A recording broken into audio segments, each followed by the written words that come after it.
Welcome to the Rock and Roll Show podcast. I'm your host, Alex Gadd, and this week I've got another top 10 list for you. In honor of the Academy Awards, which are coming up in just a little less than 2 weeks, this is a list of my favorite songs that were nominated for Best Song by the Academy of Motion Picture Arts and Sciences. These are songs that were recorded and released either on a soundtrack album or just put in a movie before they were released on an album by the artist who performed it. We'll get into it, so stick around for a list of my favorite rock songs that were nominated for an Oscar coming up right now.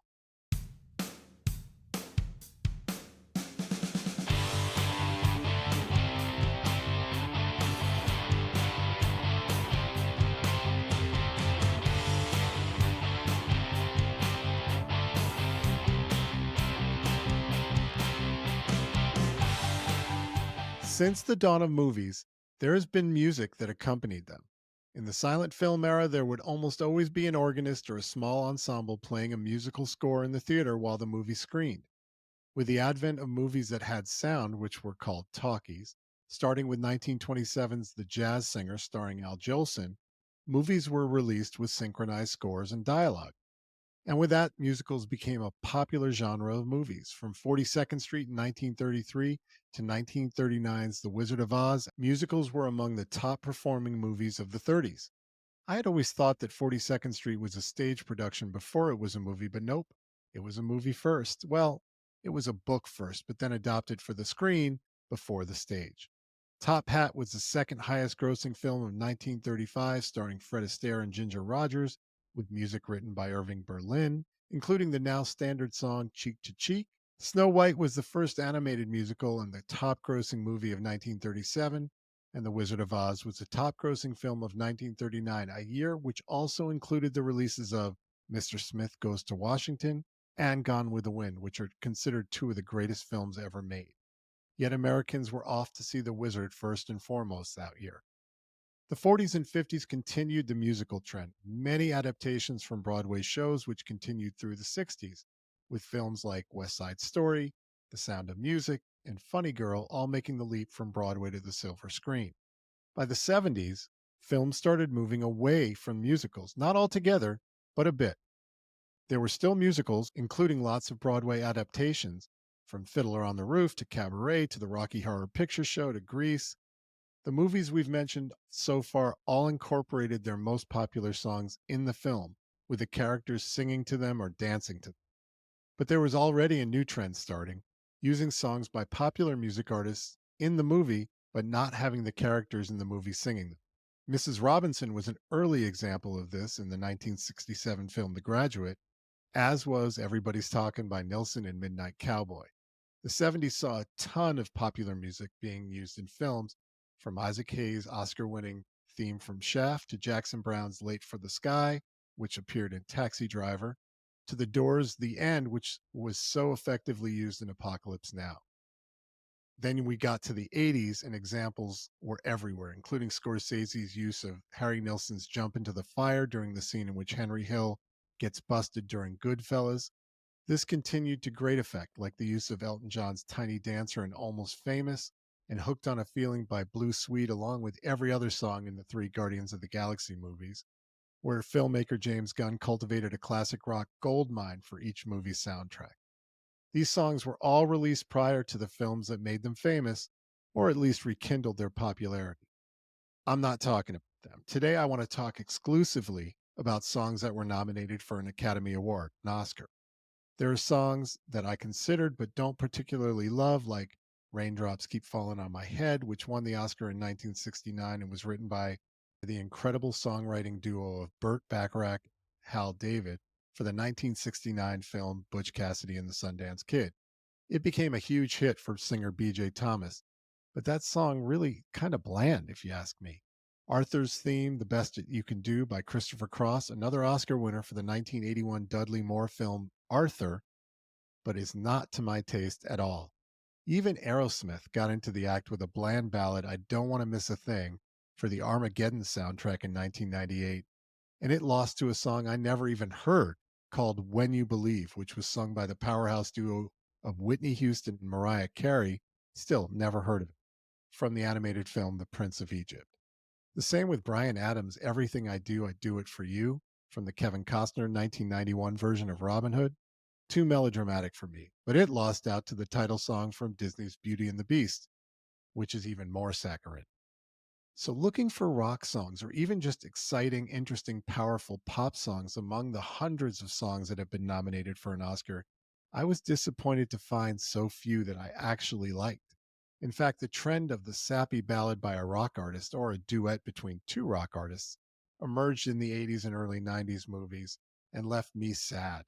From Almost Paradise to Take My Breath Away to Against All Odds, to Elton John's songs for the original Disney film The Lion King, and Phil Collins' songs for the animated Tarzan movie, there were a ton of songs created for the love scenes or the sad scenes in movies that really don't hold up for me. So I scratched all of those. Given that there are actually a ton of really good rock and roll and R&B and soul songs produced for movies, it's really disappointing that so few of them even get nominated for Best Song. Songs by Stillwater in the movie Almost Famous, particularly the track Love Comes and Goes and also Fever Dog. The entire Smell the Glove album from Spinal Tap, especially Tonight I'm Gonna Rock You Tonight and Hellhole. And Tonight is What It Means to Be Young by Ellen Aim and the Attackers from the 1984 movie Streets of Fire. All good examples of legitimately cool rock songs that got no recognition from the Academy. And those are all songs from what I call fictional bands. I did a deep dive episode of my favorite fictional bands back in episode 26. That's a good episode. Check it out. Anyway, didn't count any of those because they weren't nominated. So, in preparation for this year's Academy Awards, I'm limiting my list to only songs that have been nominated for an Oscar, which left me stretching to get to 10 songs I was excited about that have stood the test of time and still hold up. Especially, again, as I've said, since so many good songs from movies weren't ever nominated. Think about it. Elvis recorded a ton of songs for the movies. He recorded Can't Help Falling into Love for 1961's Blue Hawaii. No nomination. Even more egregious was that the Beatles produced 4 soundtrack albums for their 4 theatrical movie releases, and that included songs like A Hard Day's Night, Help, You've Got to Hide Your Love Away, and so many other of their classic songs. No nominations. The list goes on. Lulu recorded the amazing title song to the 1967 movie To Sir with Love, no nomination. Simon and Garfunkel wrote Mrs. Robinson for The Graduate, decade defining song, no nomination. Bob Dylan wrote Knockin' on Heaven's Door for the 1973 movie Pat Garrett and Billy the Kid, incredible song, no nomination. The Bee Gees got no nominations after producing the first truly massive soundtrack album of pop music tracks not performed by Elvis or the Beatles for Saturday Night Fever in 1978. And even though it's still the second highest selling soundtrack album ever today, no nominations. Even the Ramones got into the act writing the song Rock and Roll High School for the 1979 movie of the same name and got nothing, nada for their efforts, even after they also appeared in the movie as themselves. Come on now.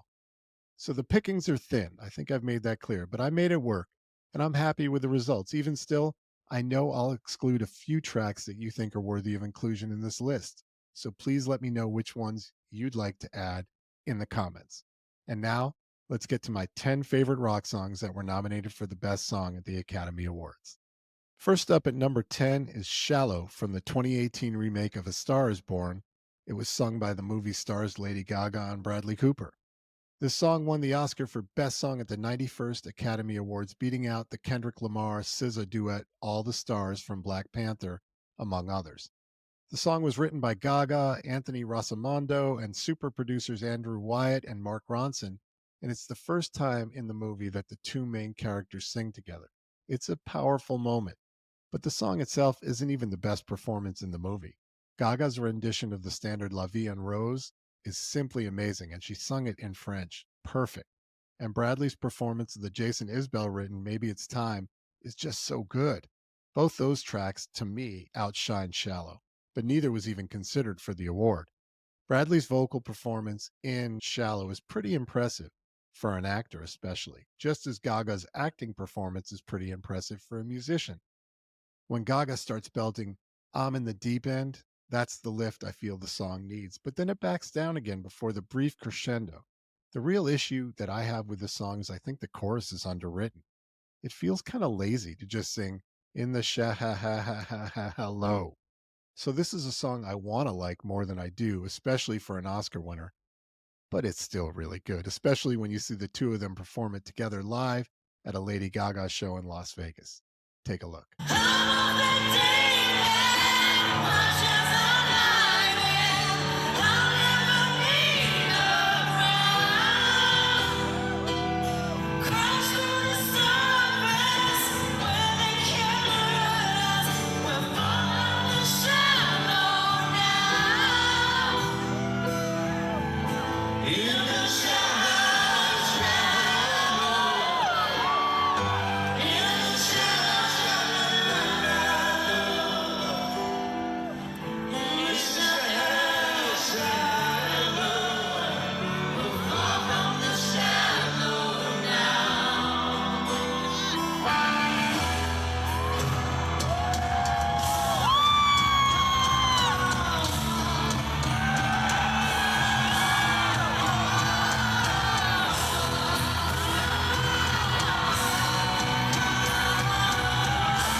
Song number 9 is Donna Summer's Last Dance from the 1979 film Thank God It's Friday. Yes, a disco song on our Rock and Roll Show podcast, but as I've said before, any artist who's in the Rock and Roll Hall of Fame is worthy of inclusion on this show, and Donna Summer was inducted posthumously in 2013.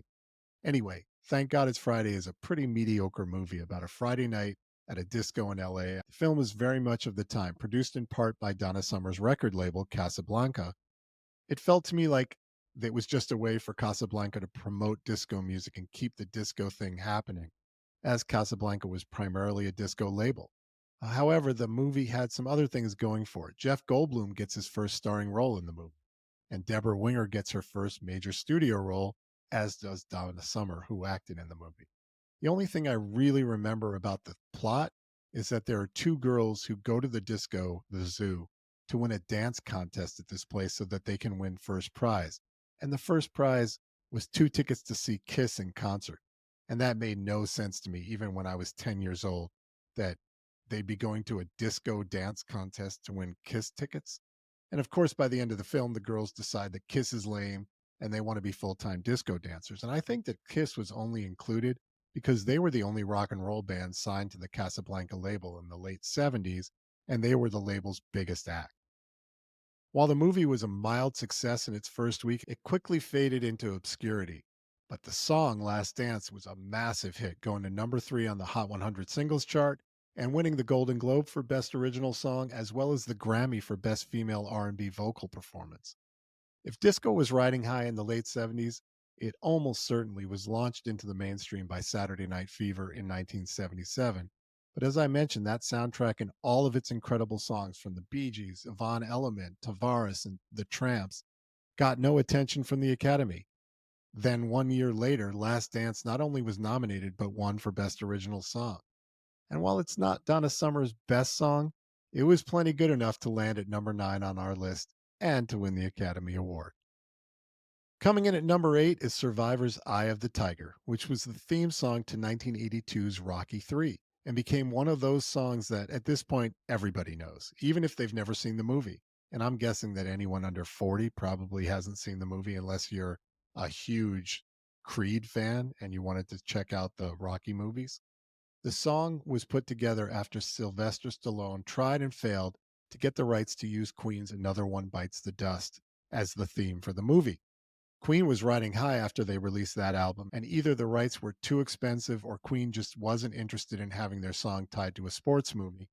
So Stallone then reached out to Survivor, who at that point were just another rock band from Chicago. They had one minor hit under their belt at the time, and the band's guitarists, Frankie Sullivan and Jim Paterick, got the call and basically won the musical lottery, right? Stallone sent them a rough cut of the movie's opening sequences and asked them to write something with the same kind of energy as the Queen song had, which he couldn't get. And they came up with the famous guitar riff that everybody knows. You know, the one that makes you want to start shadowboxing as soon as you hear it. I've read that they actually wrote it to match the rhythm of Rocky's punches in that training sequence at the opening of the movie. Now, the song exploded when it came out. It spent 6 weeks at number one on the Billboard Hot 100 singles chart. This was during the summer of '82. We had E.T. breaking box office records, and Joan Jett's I Love Rock and Roll was dominating the early part of the year on the radio and in the sales charts.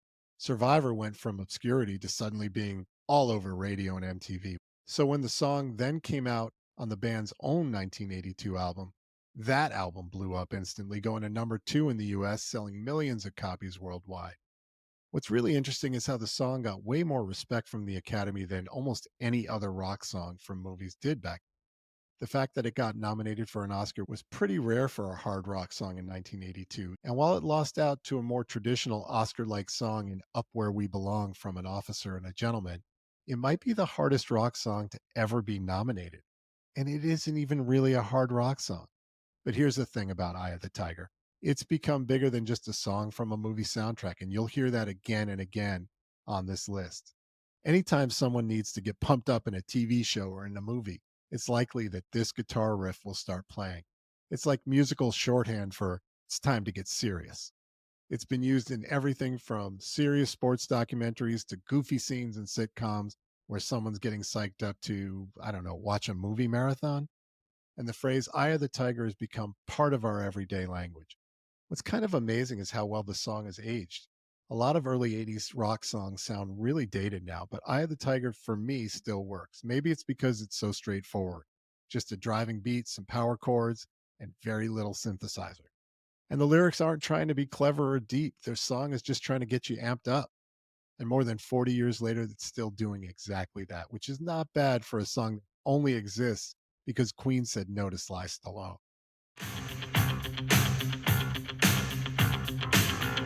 Rising up, back on the street. Did my time, took my chances. Went the distance, now I'm back on my feet. Just a man and his will to survive. So many times it happens too fast. You trade your passion for glory. Don't lose your grip on the dreams of the past. You must fight just to keep them alive. It's a deep eye of the tiger. It's the thrill of the fight. Rising up to the challenge of our rival. At the last, no survivor stalks his spread in the night. And is watching us all with the eye of the tiger. In the seventh spot, we have John Bon Jovi's first solo hit, Blaze of Glory, from the Young Guns 2 soundtrack. John supposedly wrote the song after the movie star Emilio Estevez approached him asking him to lend his hit song Wanted Dead or Alive to the music soundtrack. Now, John apparently didn't think the song was the right fit for the movie, as Wanted Dead or Alive was really about the life of a touring musician always being on the road, drawing an analogy to the outlaw, but not really being about outlaws. But the request supposedly got him thinking, and this song was the result. He made this record separate from his band, so there was no Richie Sambora there to play the guitar lead. John then went and asked one of his favorite guitar players to play the slide guitar part. That guitarist was Jeff Beck, who said yes and is playing on the track as part of an all star backing band, which also consisted of Benmont Tench from Tom Petty's Heartbreakers on the Hammond B3 organ, Randy Jackson, who later found significantly more fame as an original judge on American Idol. He played bass on this track, and superstar drummer Kenny Aronoff from John Mellencamp's band filled out the rhythm section. That was a killer band. The song ended up going to number one on the Hot 100 chart in the US, as well as hitting number one in other countries, Canada, Australia, and New Zealand. The soundtrack album also did well, getting up to number three on the Billboard 200 album chart and number two in the UK. Then it got nominated for an Academy Award where it lost out to Madonna's Torch song Sooner or Later from the Dick Tracy soundtrack, which was written by the great Stephen Sondheim. I'll give it that. But Blaze of Glory made a hell of an impression. It's still a song I love to play when I'm sitting around with my acoustic guitar. Brought into this world with a say you're born with sin. Well, at least they gave me some. I didn't have to steal or have to win. Well, they tell me that I'm wanted. Yeah, I'm a wanted man. I'm a goat in your stable. I'm what Cain was the able. Mister, catch me if you can. I'm going down in a blaze of glory. Take me now, but know the truth.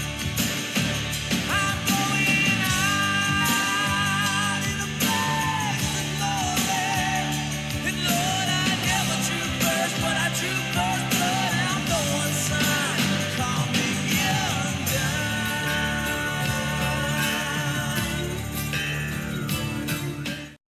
Song 6 is On the Road Again by Willie Nelson from the 1980 movie Honeysuckle Rose. Some songs aren't just songs, right? They become something bigger. They take on a life of their own, playing on repeat in the background of our lives, embedded in the culture long after their original moment has passed. Willie Nelson's On the Road Again, I'm going to say, is one of those songs. Now, it was written in 1980, came out in a movie that Nelson starred in as a country musician who was always on the road. The song was nominated for Best Original Song, and while it didn't win, it hasn't stopped it from outlasting just about every other nominee from that year and a whole lot of other Oscar winners, too. By 1980, Oscar nominated songs had developed a trend: big, dramatic ballads, love themes with swelling strings, and slow, sentimental numbers dominated the category. On the Road Again is none of those things. It's not a love song. It's not a tearjerker. It's a straight up road anthem. The story goes that Nelson wrote it quickly on the back of an airplane airsick bag when he was asked to come up with something about life on the road. I hope that's true. That song does sound like it's just Willie telling you about his life on the road. Musically, On the Road Again is about as simple as it gets. No elaborate orchestration, no overwrought drama, just a chugging rhythm that perfectly captures the sensation of moving forward. Unlike some other Oscar nominated songs that feel tied to a particular film or moment in time, On the Road Again has remained timeless. He plays it at concerts every year, in stadiums, and it also should be on every road trip playlist worth its salt.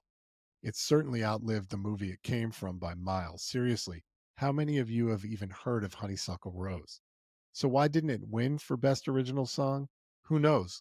Maybe the Academy just prefers its songs with a little more drama, a little more sentimentality. But when it comes to legacy, On the Road Again has more than held its own. After more than 40 years, it's still one of the best songs ever nominated for an Oscar. The fifth song on our list is Eminem's Lose Yourself, the absolute juggernaut of a song from 8 Mile, which was a semi autobiographical 2002 film about a struggling rapper trying to make it in Detroit. And yes, again, a rap song is on this list because the Rock and Roll Show podcast is nothing if not inclusive of all good music. And this song was a monster hit. And it actually won the Oscar for Best Original Song, making Eminem the first ever hip hop artist to take home that award. From the moment the haunting piano riff starts, you feel this song. There's a tension, a sense that something big is about to happen. And when the beat drops, it's pure adrenaline. Eminem is at the absolute peak of his powers here. His flow is so tight. Every line is delivered with intensity, and lyrically, it's flawless. The song is about much more than just the movie's main character. I think his name was B Rabbit. It's got a universal theme about taking your shot. It's got a universal theme about taking that shot to rise above your situation and aim for the stars. Unlike a lot of Oscar nominated songs and Oscar winning songs, Lose Yourself wasn't just a hit because it was tied to a successful movie. It was a hit on its own terms. It topped the Hot 100 singles chart for 12 weeks and went on to become one of the most streamed rap songs of all time. It's still an anthem in sports arenas, it's on workout playlists and hype up montages everywhere you go. Even people who don't listen to rap know Lose Yourself. It's that kind of big.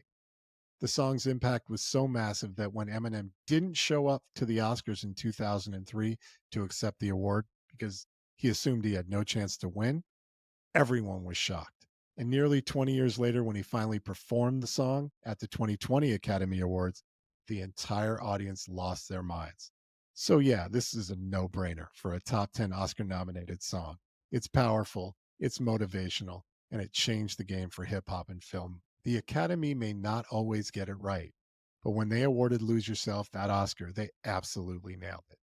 Snap back to reality. Oh, there goes gravity. Oh, there goes gravity. Choke. He's so mad, but he won't give up. That is, he know he won't have it. He knows his whole back to these ropes. It don't matter. He's dope. He knows that, but he's broke. He's so stagnant. He knows when he goes back to this mode, the home that's with us. Back to the lab again, yo. It's old rhapsody. Better go capture this moment and open it. You better lose yourself in the music. The moment you own it, you better never let it go.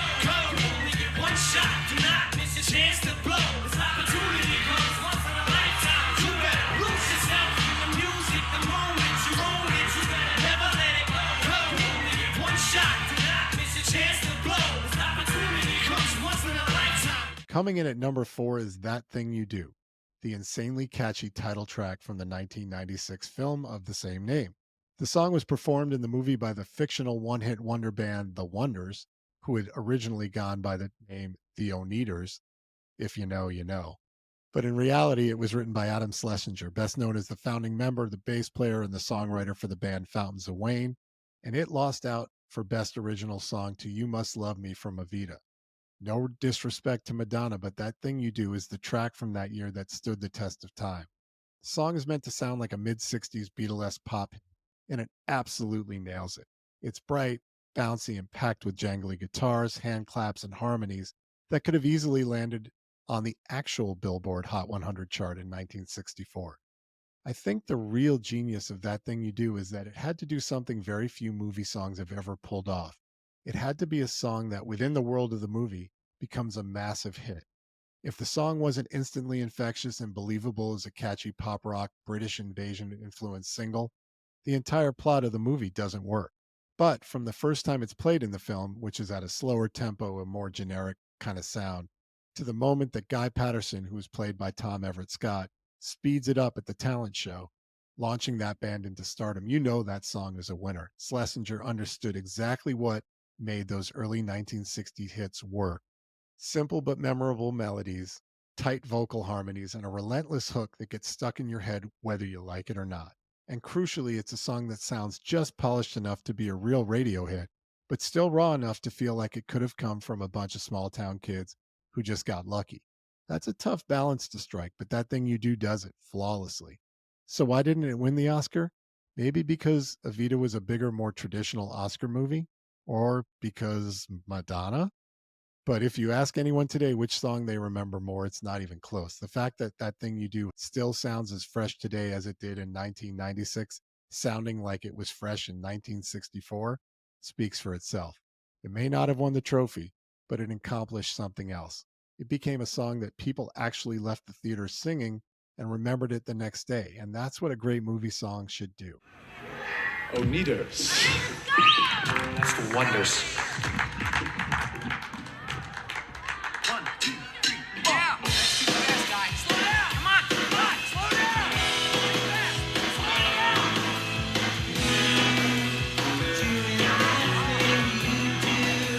Oh, come on, that's too fast.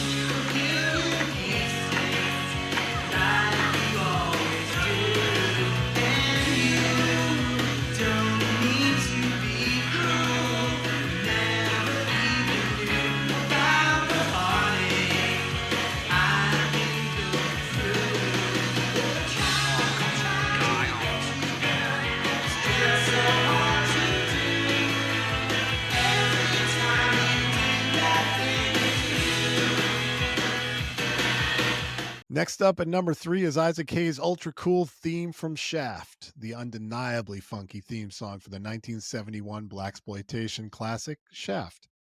This one actually did win the Oscar for Best Original Song, making Hayes the first black composer to take home that award. And let's be honest, this song deserved every bit of that gold statue. Theme from Shaft isn't just one of the best Oscar-winning songs of all time, it's one of the best movie themes ever, period. The brilliance of Theme from Shaft is that it doesn't just accompany the film, it kind of defines it.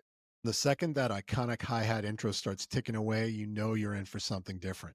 Then the wah-wah guitar kicks in, setting the mood for the private detective John Shaft to strut through Harlem like the absolute boss he is. And just when you think the groove can't get any cooler, in comes Isaac Hayes with one of the most effortlessly smooth vocal deliveries in movie history. He's barely even singing, he's just kind of talking his way through the verses, oozing confidence and swagger as he defines Shaft as a bad mother. Shut your mouth.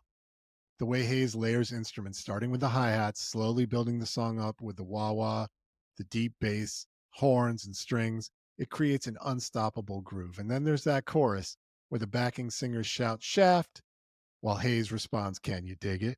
Hell yeah, we can. Unlike a lot of Oscar-winning songs, and similar to a lot of the songs on our list this week, Theme from Shaft didn't just stay tied to its movie, it became a hit in its own right. It hit #1 on the Hot 100 singles chart and helped launch Hayes into mainstream stardom. More than 50 years later, it still sounds just as fresh and cool as it did in 1971. It's not just a song, it's a vibe. It's a masterclass in film scoring, proving that you don't need a giant orchestra to create something cinematic. You just need the right groove, the right attitude, which kind of describes Isaac Hayes.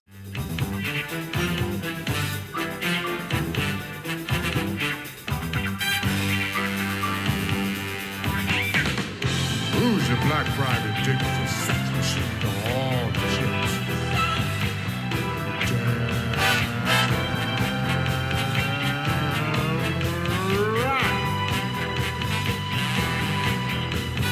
Who is a man? Don't risk his neck for his brother, man. Can you dig it?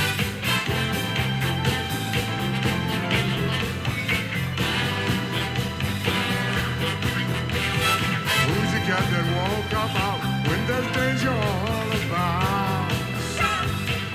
Right on. Listen, this cat Shaft is a bad mother. Come on, Shaft. Song number 2 is Streets of Philadelphia, the devastatingly beautiful song Bruce Springsteen wrote for the 1993 film Philadelphia. This one actually won the Oscar for Best Original Song also, and rightfully so. It's not just a great song, it's one of the most powerful and emotionally resonant tracks ever written for a movie. And like all the best film songs, it completely transcended the movie itself. Springsteen's challenge here was kind of unique. He wasn't writing an anthemic rock song like he was used to, or a sweeping movie ballad like the Oscars were used to. He was writing something deeply intimate, something that captured the quiet pain, the isolation of Tom Hanks's character as he battles AIDS in a world that's all but abandoned him. And Bruce absolutely nailed it, which was especially impressive given that he abandoned his classic sound in favor of drum loops and synthesizers. From the first chords, the song feels cold and distant, mirroring the loneliness at the heart of the movie. The drum machine ticks away like a slow march, and Springsteen's vocals sound almost hollow, like he's barely hanging on. The whole thing is stripped down and haunting in a way that just kind of stuck with me. Lyrically, it's some of Springsteen's best work. The opening line, I was bruised and battered, I couldn't tell what I felt, sets the tone immediately. There's no metaphor, none of Springsteen's poetic flourish. It's just raw and direct. And that's what makes it so gut-wrenching. It's a song about fading away or trying not to, and feeling invisible in your own city, about walking amongst people who refuse to see you. And that matched the movie's tone exceptionally well, which allowed the song to hit even harder. Unlike a lot of Oscar-winning songs, Streets of Philadelphia didn't just win because it played over the end credits of a great movie. It became a cultural moment also. The song was a hit, charting high in multiple countries, winning 4 Grammy Awards, including Song of the Year. And even now it holds up. It's been covered, referenced, played in countless tributes played by Springsteen every once in a while, because some songs never lose their impact. So yeah, this one absolutely deserves a spot on our list. It's not just one of the best Oscar-winning songs, it's one of the best songs ever written for a film, full stop. It's Springsteen at his most vulnerable, a song that feels just as important now as it did in 1993. I was bruised and battered, I couldn't tell what I felt. I recognized I grew to myself. Saw my reflection in a window, know my own face, so brother, gonna leave me wasting away on the streets of Philadelphia.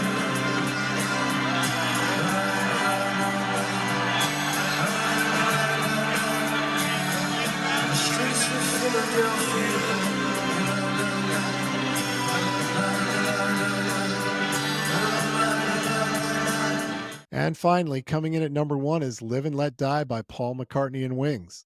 Sir Paul wrote this tune as the title track for the 1973 James Bond film of the same name. If there's one thing Bond movies are always known for, it's their theme song.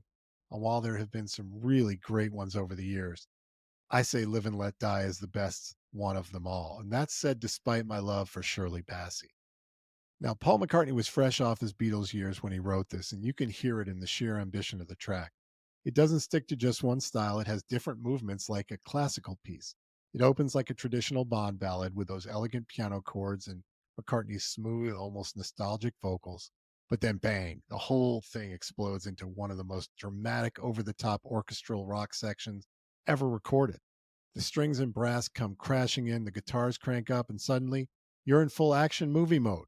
And just when you think you've got it figured out, the song takes another left hand turn into a reggae inspired breakdown before launching back into the pure rock and roll. Musically, it's a masterpiece. It's cinematic, it's unpredictable, and it's packed with enough energy to blow the doors off of any theater. And that's exactly what makes it perfect for a Bond film. It's sleek, it's stylish, and dangerous, just like 007 himself. Plus, it has that massive punch you in the face chorus that still sounds just as thrilling today as it did in 1973. It's no wonder the song became a staple of McCartney's live shows, where it's usually accompanied by a lot of pyrotechnics. So why didn't it win the Oscar? That is a mystery. It lost to The Way We Were by Barbra Streisand, which is a fine song, a much more traditional Oscar song. But let's be honest, that song doesn't have anywhere near the staying power of Live and Let Die. 50 some odd years later, it's still a rock and roll powerhouse. It's been covered, most famously by Guns N' Roses, and remains one of the most recognizable Bond themes of all time. At the end of the day, Live and Let Die is more than just a Bond song. The fact that it was nominated for an Oscar just proves that every so often, the Academy actually can get it right. But the fact that it didn't win, well, that proves that the Academy doesn't have a great track record of identifying the best songs from movie soundtracks. You were young and your heart was an open book. Used to say, live and let live. But if this ever-changing world in which we live in makes you give it a cry, say live and let die.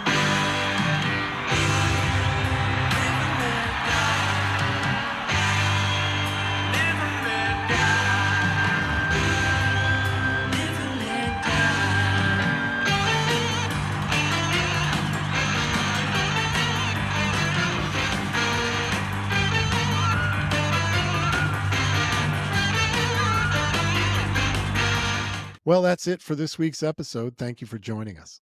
We'll be back next Tuesday, and if you like what you heard today, we'd appreciate it if you would like and subscribe or follow to make sure you get notified about every new episode. And please tell your friends. Also, a reminder that we release a playlist for every episode, so look for the Rock and Roll Show podcast playlist on Spotify every week this week, featuring the songs from the acts I mentioned here today. So check that out. Additionally, we want to know what you think. There's plenty of room for other opinions at the Rock and Roll Show podcast, so please leave us a comment. We'll try to respond to every one of them. The Rock and Roll Show podcast is a World Highway Media production. I'm your host, Alex Gadd, and until next time, remember that life is short, so get those concert tickets.